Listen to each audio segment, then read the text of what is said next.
À Biganos, le département et la Cauban posaient lundi la première pierre du futur centre d'incendie et de secours dans la zone d'activité de la Cassadotte. L'ancien bâtiment du centre-ville, devenu vétuste, ne permet plus de répondre aux besoins et à l'activité croissante des sapeurs-pompiers de Biganos, qui assurent près de 1600 interventions par an. La nouvelle structure de 2000 m² proposera une zone opérationnelle, mais aussi une zone d'alerte, des bureaux de formation et de détente. Il s'agit d'un projet qui avait été évoqué à partir de l'année 2006, qui a vraiment été pris en main depuis 2 ans à peu près au niveau du département. Et bien évidemment, il a fallu franchir quelques étapes et respecter un certain nombre de procédures réglementaires pour arriver aujourd'hui à la pose de la première pierre qui matérialise véritablement la future réalisation de cet équipement qui sera livré fin 2020. En fait, nous avons accueilli ici à peu près 80 pompiers, dont une majorité de volontaires.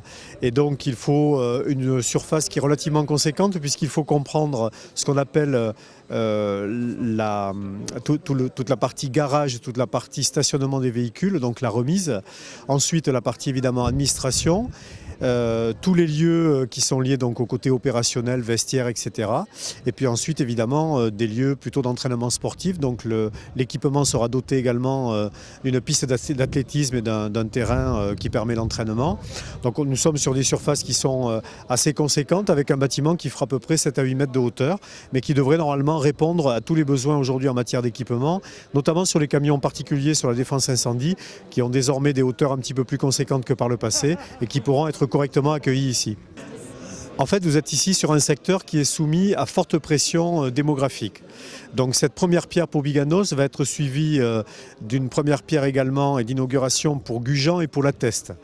Nous avons un vrai besoin ici sur le territoire qui est lié donc à la réalité à la fois de la défense incendie, de la croissance démographique et puis des besoins saisonniers liés aux touristes.